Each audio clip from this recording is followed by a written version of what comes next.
Hello everyone, welcome to the Listening Lounge. My name is Nick Day, CEO of JGA Recruitment Group, specialist payroll and HR recruiters. And let's be honest, if you're watching this, you'll already be aware that there is so much noise on the internet, so much noise on LinkedIn that sometimes it can be really hard to be heard.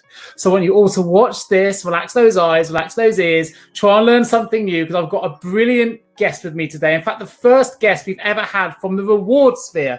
We've had HR experts, we've had payroll experts, but today I'm going to be joined by reward culture and well-being expert Jane Vivier. Jane is someone I've known for a number of years. We've connected on LinkedIn ourselves. She boasts reward experience across all market sectors. She's completed numerous consultancy projects for private, public, and NFP clients, and she's the founder of the Rewarding Company. But more than that, Jane is a real personality. So you're going to discover that during the course of this listening lounge, I've no doubt. She's not afraid to give an opinion where it's needed. And I'm delighted to have you on board, Jane. How are you feeling today?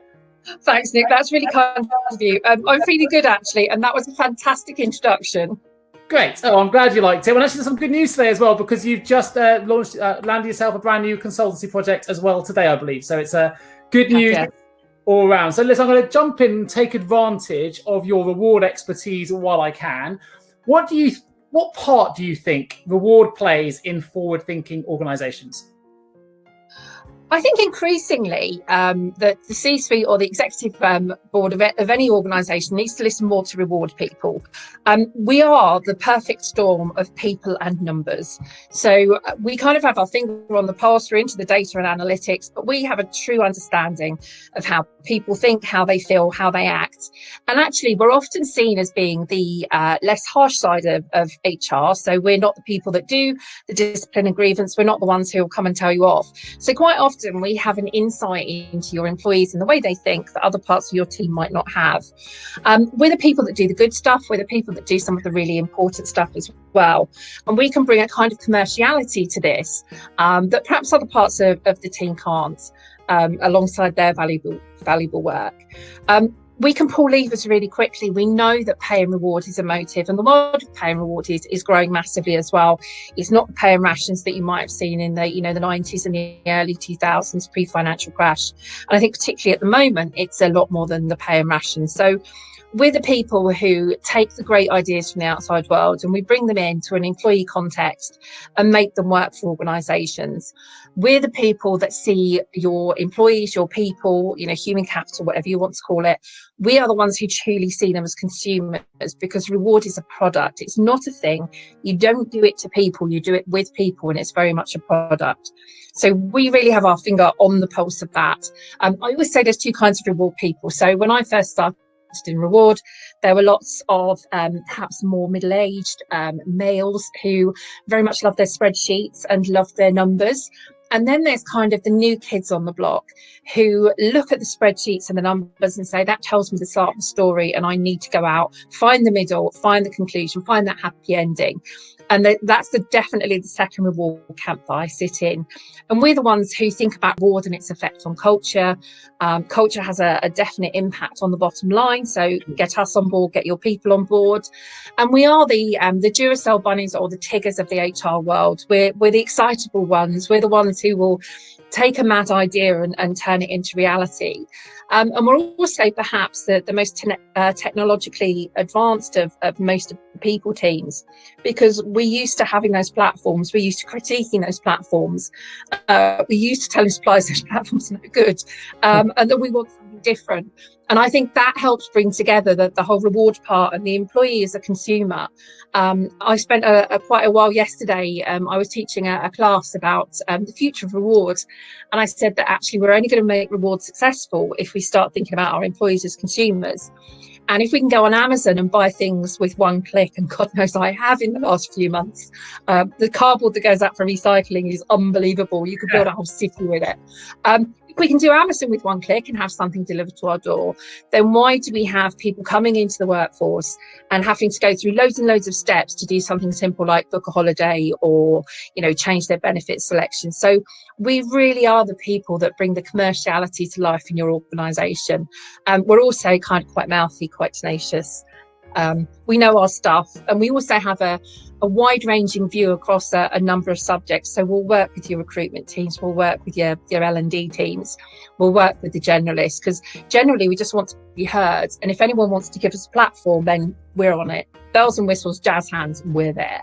Amazing, amazing. So a quick question for me as a recruiter. So a couple of years ago, I felt that the organizational objectives for most clients was about attracting the best talent to their business, right? So that's going to give them competitive advantage if we get the best talent either from competitors or that's available in the market. The last 2 years, I've seen that shift a lot, and it's now much more about, obviously brand attraction is still important, but it's now much more about retaining top talent, keeping them engaged, keeping the employee experience positive so they don't want to go anywhere else. Where do you see reward sitting in relation to those two elements? Have you seen a shift from a reward perspective between attraction and retention, or does it all come together as part of the same thing? I think it goes wider than that. So if you do find good talent, you want to retain it, and obviously reward has a massive part to play in that. And I prefer companies to think of reward as being more than just the pay and the benefits. It is the culture, the environment, the opportunities, and everything else. But I think we also need to put a different lens onto it. And I don't know if you've read the book, The 100 Years Life, which basically says that, fascinating book, available on your favorite online booksellers, One Click, Cardboard, etc.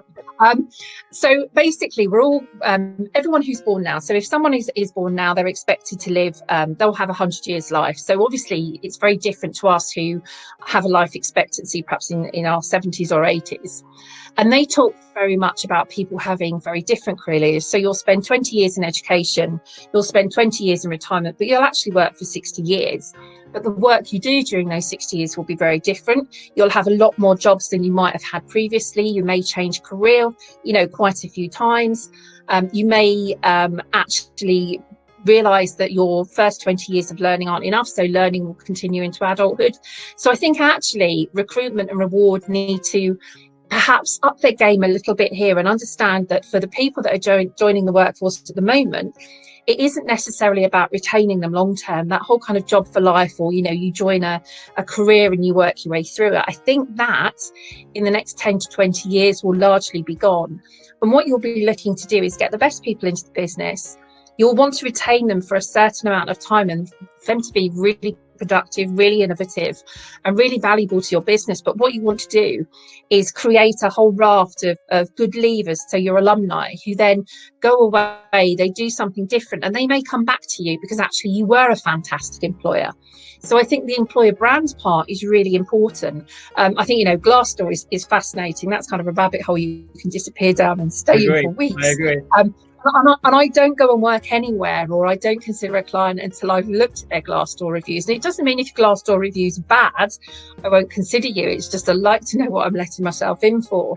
But I think that actually the brand part is really important, and we need to think as retention as not being retention longevity, but actually being retention productivity. So if you spend 3 or 4 years with my company, will they be 3 or 4 really brilliant years? Will you absolutely give it your all? And that should be what we hope for, so that people go out, they experience a bit more of the world, and they bring their experience back in. It's going to be a lot more fluid. And I think, I try explaining this to my dear mum who's in her 70s, who every time I get a new client thinks that I must have a new job. And I'm like, no, mum, portfolio careers don't work like that. But, she's, people of her generation, you went and worked in a job and man and boy, and you stayed there. So I think that there's an awful lot of thinking that needs to change across the piece to make it acceptable. Let's stop hearing that I've looked at someone's CV and they appear to have job hopped.